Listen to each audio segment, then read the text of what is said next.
freshmen in December, and then added 13 transfers since then. Can you talk to us just a little bit about those transfers and what they bring to the program? Yeah, I'm really excited about those guys and the attitude that they brought. You know, they've been here all since mid-January, and just being around them and the excitement that they have for being here and the way they've been working as far as in the weight room and those things has been it's been fun to be around them. So I'm excited about seeing how that attitude translates to can they play or not, obviously. But the attitude has been good, and they fit in right into the culture that we have in our program. They've been good additions from that standpoint. And anytime you're bringing in transfers, obviously you feel like you have immediate needs, right? And so hopefully with the guys that we brought in, you will see those guys all be some type of contributor this year, and whether that's a starter, all of them are coming to start. You know, they all want to start, but whether that's a starter, whether it's a key backup, whether that's playing every special team, all these guys need to be able to play this year, and it was imperative that we got the guys that we got in. And if you look at the breakdown of it, we brought in 3 O linemen. Obviously, we lost some O linemen from that standpoint. So we brought in 3 guys that we felt like could come in and that have played some at their other schools, have had production at their other schools, which was important. And so getting a chance for Coach Durkin to work those guys was a big deal. Brought in 2 wide receivers, continuing to try to improve that room. Guys that can help us continue to make plays downfield is big. I think the 2 guys there have been, as far as attitude wise and the work ethic, has been great. Brought in a running back there to continue to build our depth from a running back position. Evan was actually committed to us at another institution, so we've known him specifically, so excited about him. 2 linebackers we brought in that actually played together, and so they know each other, which has been unique. They've got a great bond already. And then we brought in 1 defensive back, and we've got to continue to bring in a couple more there, guys. And then we brought in 2 quarterbacks to compete for a starting job. And so we had a lot of the positions there that we needed to hit on, and we've definitely hit on the right attitudes, the right mindset. And so hopefully those attitudes, those mindsets, hopefully they translate to those guys playing well. But 1 day in from spring, you like what you see. We look the part right now, so we'll see. We've not hit anybody yet, so we'll see what happens. You mentioned the quarterbacks, brought in 2 guys there. What are your thoughts on them? And then also, how do they fit into this room and the rest of the guys you have in that room that are returning? Yeah, so both of them are very intelligent. That came in as far as in the meetings and picking up the offense. They both have done a great job so far of picking that up. Now they're translating it to the actual practice, but as far as being able to show you what they need to do and doing it on the board and understanding what we're trying to do, they both have got a good knowledge, which is good. Obviously, Ethan has played in a system that was some similarities before. So he has a good understanding of what we're trying to do from that standpoint. Michael, coming in, played in the bowl game and got some experience there. What I like about him is, one, he's been an awesome leader, but man, he wants to soak up everything. And so I think their attitudes, I think they're good fits. And I think they're going to raise their level of competition. Obviously, that's the most important, position that we've got to try to figure out who the starter is there, and bring in the guys with the talent level they have, but also just really they care about teammates. They care about being a good quarterback. They care about being a good teammate, and you can see that they've in the short amount of time that they've been here, guys see how hard they work and see what's important to them, and it's been good to see from that standpoint. The receivers specifically, because they're going to be working with the quarterbacks so much, and a big part of the passing game that was maybe people talk about last year was not as great as it was the year before. Do you feel like Casey and Jamey fit the needs to open up the passing game downfield, or are they kind of just the perfect fits for what you want? We hope so. I mean, they've shown that they have that ability, right? Casey's a little banged up coming in from an ankle that he got the last game that he played, so he's not completely full speed yet. He's practicing, but he's not completely full speed yet. But Jamey they both have good size. I think they both are good additions to what we already have in that room. But they're brought in to help us do that. So I hope that that's what they can. But I do believe they have the ability to do that, and we just got to put them in the right positions. And you know, the whole key for these guys is the reason why they're leaving any place they leave is they want either more opportunity or maybe it's just not quite worked out for whatever reason at their other place, right? So we've got to do a good job as we're finding out who they are, but what puts them in the best position to maximize that talent they have, because they all have good talent, and maybe it's just not showing up consistently for whatever reason. Our job's to get that out of them, and their attitudes have been good. So I'm excited about how much they can get better here. I think it was 2 years ago when you got here, linebacker was a big position of emphasis, and it really was last year too. You think, you know, with these additions and some of the guys you've added previously, you're finally getting to a point in that room where you feel good in the spring and going into the season? Yeah, I think Coach Lynham and our defensive side have done a really good job. That was an area that was not very good from recruiting and period there. Linebacker lost a lot when I first got here, and so it's taken us a little while to really build some depth and get some guys that can play now, but also recruit a group that we feel like are young and can be pretty good. I really like our overall room. I think we've got some from some older guys to younger guys. I think there's a lot of talent there, and I think we have a chance to be pretty good there. Obviously, the new guys coming in, you got to see what they can do and what they bring to the table.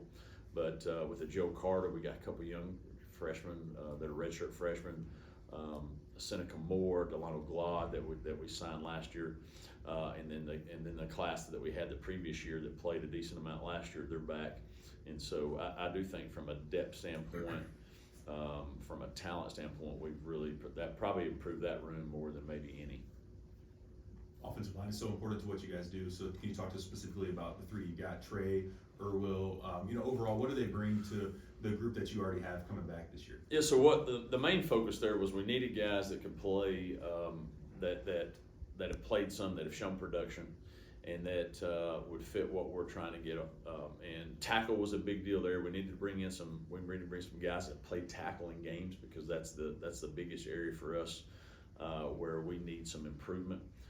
And need some depth, and then also we needed somebody that could play maybe tackle guard like a combo, and so Trey was a starter at UAB for them there for a little while. Actually, his brother played for us at another institution, so we've known him a little while. Irwell did a great job there at Wingate at Division II, was an all-conference and played a lot of football there, and somebody that you could see that does similar stuff on his video, but from things we're going to ask him to do, and so he's a guy there. Now he's obviously stepping up a level from a talent standpoint, but he's done a nice job early on from that standpoint. And then Christian played at Florida for a couple of years for Coach Napier. Coach Napier actually had him committed at Louisiana, and really liked him. He called us specifically and said, I think this guy's got a chance to be a really good player. His attitude's been good. And so he's somebody that can play both ways. Can he be a guard, can be a tackle? We tried to get guys that we knew could hopefully play multiple positions, because it's whether that's injuries, whether that's guys leaving, we needed some guys that can fill some of those spaces. And so I think they fit in well with the current group as far as just the attitude they brought. They're hungry about proving themselves, which is, as I said, Coach Dirk does a great job of getting guys in the right one. And so as these guys improve over these next 15 practices, that'll give us a good understanding of, all right, where we're at with them, how far they need to go. And, but also I would say we've probably got to add more in the spring portal. Switching to the schedule that just was released, you got JMU and ODU in non-conference, good in-state games. That's great. One at home, and then that'd be good for social media. Yeah, definitely will. Any thoughts on those games, and then also, just the conference schedule and how that kind of played out for you guys? Well, I think obviously anytime you can play in-state guys, and your fans get a chance to see, I'm gonna call them rivals, whether they think they're rivals or not, but they have been rivals at some point in the past, right? I think that's huge. Obviously, both those teams coming from a Sun Belt conference is a conference that our conference gets compared to a lot, which is Sun Belt's a good league, and so that gives us a chance to have, quality wins out of conferences. If you can go beat beat them, give you bragging rights in state recruiting. There's a lot of positives with that. And so I think as many times as we can play some of those in-state schools, I think the better for us. I like that. And then, from a schedule standpoint, we get both new teams. And if you've known, over the last 2 years, the new teams in Conference USA have ended up being pretty good because they've been able to build their program for a while and not necessarily lose people like other people have. And so I think that's going to be challenging. The October 14th and November 1st, that long of a layoff, I think that's a challenging thing with a football team. But it's a quality, obviously a quality, league that, as we've seen, and there's good teams and I didn't mention Bowling Green. Bowling Green was a bowl team out of conference as well last year, and so the coach has done a good job there. So I think our out of conference games this year are really, really good, and we'll learn more about Maine as we study more from that standpoint. I think our AED's a graduate of Maine, right? And so hopefully he'll be cheering for the blue, the red on that game day. But I'm kidding on that, people. I'm kidding. But I like it. It's a good one, and it gives us an opportunity to go out and play some really good home games and have some good schedule, and then to adjust to the midweek stuff. What do you think about not playing Western Kentucky, Sam Houston, Middle Tennessee, some of the teams you've become familiar with? Yeah, I think when you're with the conference being new, I think it'd be if you're trying to find rivals with everybody, right?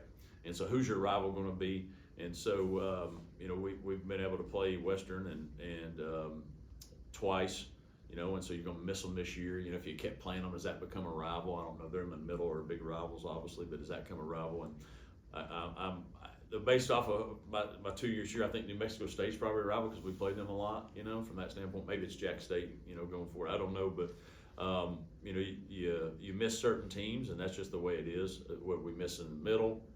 Western and Sam Houston, you're right, and so that's the way it works, and so. But I think the thing that you want from a standpoint, your fans and all that is they get to recognize these teams. Now we're 3 years in. They have started understanding, hey, this is a rival, all that stuff. So you hate you miss anybody, to be honest with you, but it's the way it works. Any other questions? Spring ball, anything we need to talk about there? We started last night. Talk about spring ball, guys? Sure. Yeah. What time is it? I got one. You didn't show up, huh? Well, kids drop off. Okay. We're all over the place with school schedules. I hear that. That's why, we had to adjust our schedule based off the snow too. Oh, it's glorious. Let me tell you, I love snow days as a grown-up. The second game of the year, Jack State in conference. I know we're not at the one game at a time yet, where you're not looking past the season opener, but what's your impression of having that type of a marquee matchup right on the schedule, right off the bat in conference play?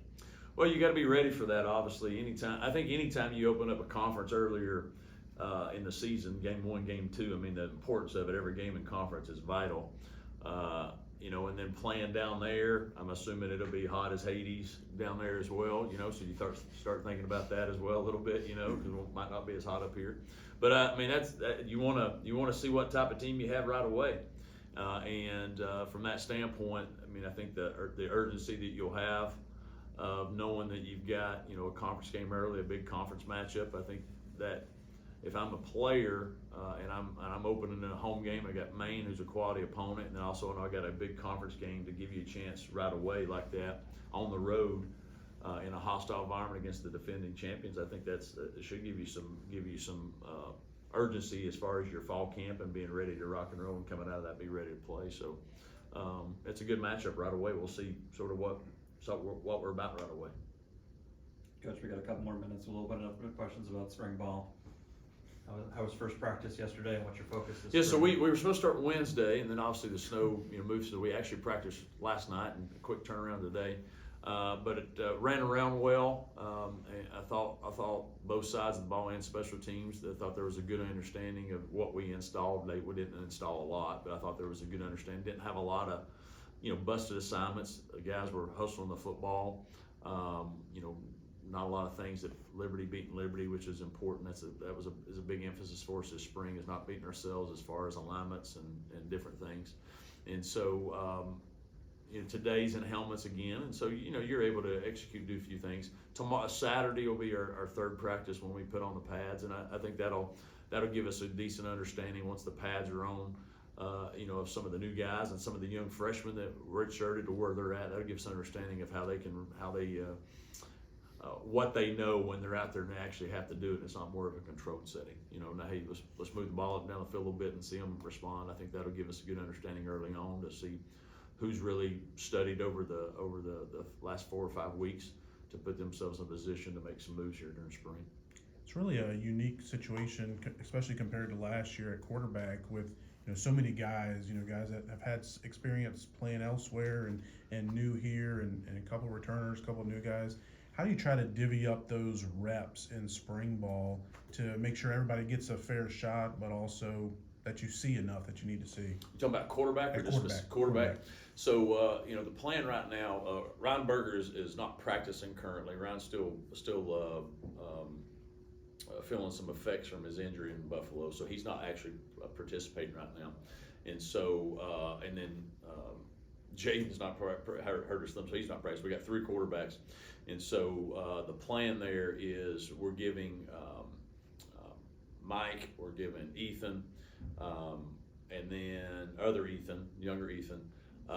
They have an opportunity. If we're doing 30 reps, it's going to be close to 10, 10, 10. It might be 10, 10, 6 or whatever end up might being. But and one day Ethan might start with the ones, and then the next day Mike's starting with the ones or the ones that are out there. And so we'll come through spring. Where from a rep standpoint of things that are controlled, 7-on-7, in some team periods.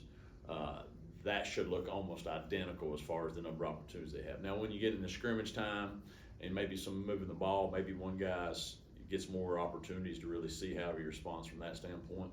But when we come out of this spring, they'll have should be almost identical as far as the number of reps from a standpoint in the 7-on-7 and in any of the team periods and the situational things that we're doing, so we can really have a good understanding coming out of who's done what with who. And it's not only been, hey, you're not only going with the twos, you're going with all the different guys out there, so the reps are similar. And then once we get into some scrimmage situations, I think who's playing well, then maybe they get a little bit more. Early on, we're going to try to keep it as same as we can, and then if somebody pulls away a little bit, hopefully that does happen. In the spring, sometimes that doesn't because you don't have near as much time to do that. But we're gonna make it as fair as possible. So when we have to make a choice, and hopefully when Ryan comes back, then we'll adjust Ryan back in there as well. But that's the current one layup as it is right now until Ryan figures out. Just 2 quick ones. I remember during the bowl game you moved Juju Gray to running back. Is that a permanent switch? Is he going to stay with the running backs? Yes, he's a running back now, and so that's where he'll be. We'll obviously still try to use him in some of the skill that he has, but we're gonna train him as a running back going forward. And then I guess just generally spring. A lot of people may have a lot of opinions about spring ball, spring games. Now at this point, what are your general thoughts on what do you like to see out of spring ball now in comparison to maybe 10 years ago?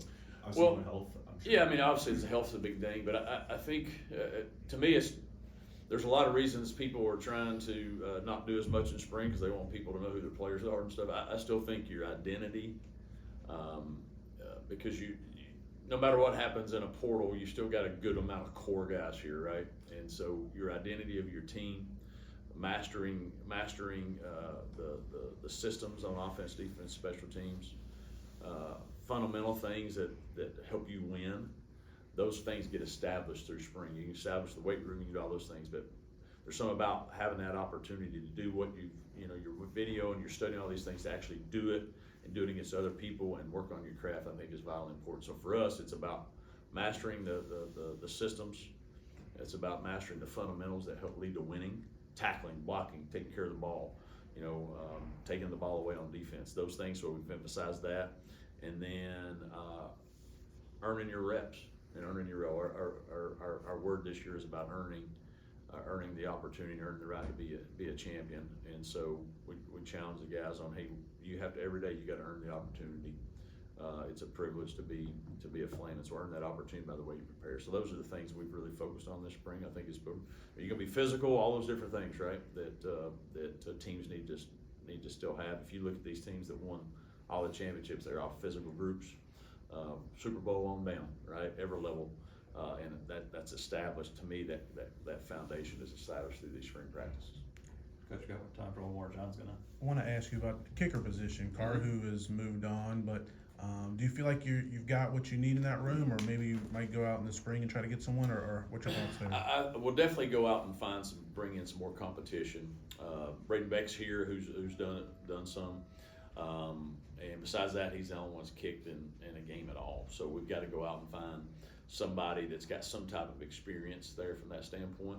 And so I would expect us to add in maybe another long snapper, probably definitely another field goal kicker / kickoff guy, and then maybe another punter per se. We've got some guys here that are young, so and this will be their opportunity to see what they can do. But I do think we need to have some experience, so that'll definitely be something that we're working on from an addition standpoint once we get to the summer.